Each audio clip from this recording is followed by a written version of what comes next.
He was originally trained as a classical pianist at a conservatory in Brazil. But at 15, the pull of the bossa nova craze became too strong, and he abandoned his classical roots in favor of the new music.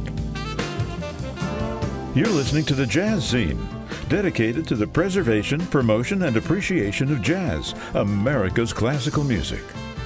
I'm Fred Macy, and I'm talking, of course, about Sergio Mendes. Sergio began spending time with other young Brazilian musicians in Rio de Janeiro, absorbing himself in the musical ferment around him, in the company of such figures as Antonio Carlos Jobim and João Gilberto. A strong jazz influence was added by the periodic visits of American musical giants, people like Stan Getz, Dizzy Gillespie, Roy Eldridge, and Herbie Mann. Sergio made his way to New York, and by 1962 had performed at Birdland and even recorded albums with Cannonball Adderley and Art Farmer. Though jazz and classical music were in his DNA, the bossa nova rhythms were boiling in his blood.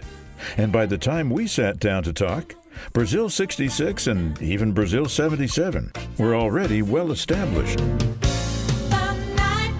That's tough enough to become a popular musician in your own country, let alone throughout the world.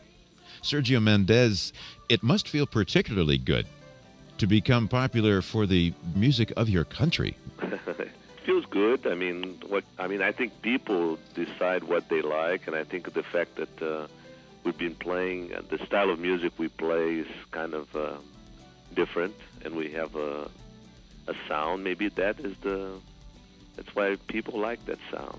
Did you adapt that, or is that what they really listen to? Not really. Well, in Brazil, there's many, many different kinds of music. It can go from the music of the Indians of the Amazon to the carnival music of the streets to the very sophisticated jazz musicians and all of that. So it's a big variety of sounds. Everybody has their own style. The composers and the musicians. The music that you've made popular throughout the world, what is the origin of that? What's the background of that? Well, I guess when I look back, jazz was very influential in my, in the beginning of my life, and still is. I love and I listen to a lot of jazz, and I think part of the Brazilian sounds, there's a big jazz influence in it, and the other sounds, the rhythms, the Brazilian rhythms, the African rhythms that our music is the samba, as you know, down there. And that's the traditional rhythm of Brazil anyway. So the basis is African? Well, yeah, the base of Brazilian music, rhythmically, is really African. Absolutely. Interesting. Did you always want to be a musician? Yep, always. How'd you get yourself started? At 16, you were playing what? Jazz at that point, I guess. Yeah, we're playing clubs in Rio de Janeiro. We had, those days it was a club there called the Bottles Bar, where everybody was to come on weekends and just jam. Where'd you get the idea for Brazil 66? I guess that's the group that really started it. It's a unique blend of voices. Well, the first time I came here to the United States was in 1962. During the Bossa Nova days, that was a Bossa Nova concert at Carnegie Hall. And I had a group at that time called the Bossa Rio Sextet. It was an instrumental band. And then I went back to Brazil, and then I came back here in 1965 with a group called Brazil 65. Actually, we made a record for Capitol Records that called Brazil 65. And I decided to stay here, and I started working with different sounds and trying different sounds until I had the girls singing together, and it was not really planned. On the other hand, once we arrived at that sound, I felt was a different kind of sound, and we started working on it, and we signed it with A&M Records, and we had our first hit was Mais Que Nada. There is a resurgence of Brazilian music today. Now, life is a wheel, I guess. They say what goes around comes around. What do you feel is the reason Brazilian music is becoming popular again? You've been there all the time. So has it. Yeah, but the fact that now there are more, music coming out of Brazil, there are more American musicians interested in Brazilian music and English musicians, and I mean, there's more of an exchange right now, and I think there's many more music coming, much more music coming out of Brazil to here than before. So you think it's just more music today than there was? Oh, I think the timing is good. I think people sometimes they get bored what they hear on the radio, and they want an alternative. They want to listen to something that's different. Yeah. And I think Brazilian music offers that. What have you been doing in the last 5 or 10 years when actually the sound sort of died down? I know you've still been playing, but again, the records were not so prolific. What have you been doing with yourself? Well, we've been working, we've been traveling, and records, I mean, you can't just be making records that are hit records all the time. You gotta, sometimes they go, sometimes they don't. Which sound do you prefer? The music, the style, I should say, of your music when you were first playing, or what you're putting out today? Really, your honest preference?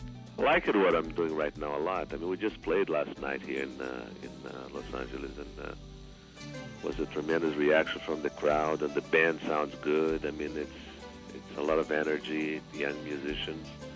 I mean, it's kind of, I don't feel nostalgic about it. I mean, I like what I've done, but I like what I'm doing right now also.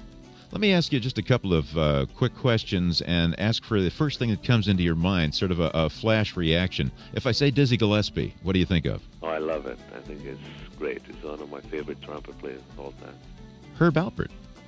Good, very good musician. I mean, he is instrumental about bringing my to introduce my sound to the United States. He's kind of a godfather for me. Lena Horne. Lena Horne. I love the sound. I love the way she sings, and she's a classic. Who's your favorite musician of all time? I don't have a favorite. I mean, as a piano player, I mean, I love Art Tatum.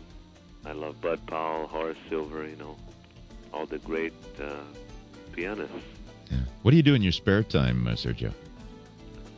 My spare time, it depends. I have a baby right now, a 2.5-year-old baby, and Fantastic. I enjoy being with him, and I enjoy traveling. You get much time with the family? Yes. It so happens that my wife sings in my band, so we travel together, and it's great. Who takes care of the kids? We always have somebody to watch him when we're playing or rehearsing. That's fantastic. You sound like a contented man. I am. I feel good.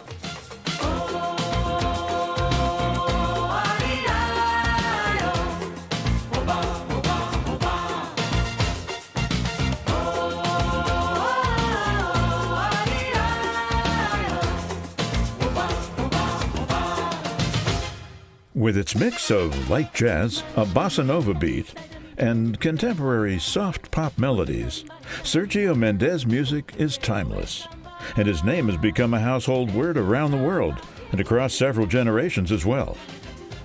Thank you for making time to be with us here at the Mark of Jazz, and I hope you've enjoyed my conversation with Sergio Mendes as much as I've enjoyed sharing it with you.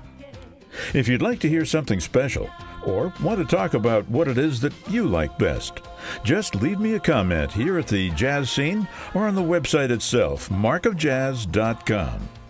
Until we meet again, let me remind you of the profound pearl uttered by the great Miles Davis when he said, "Don't play what's there, play what's not there."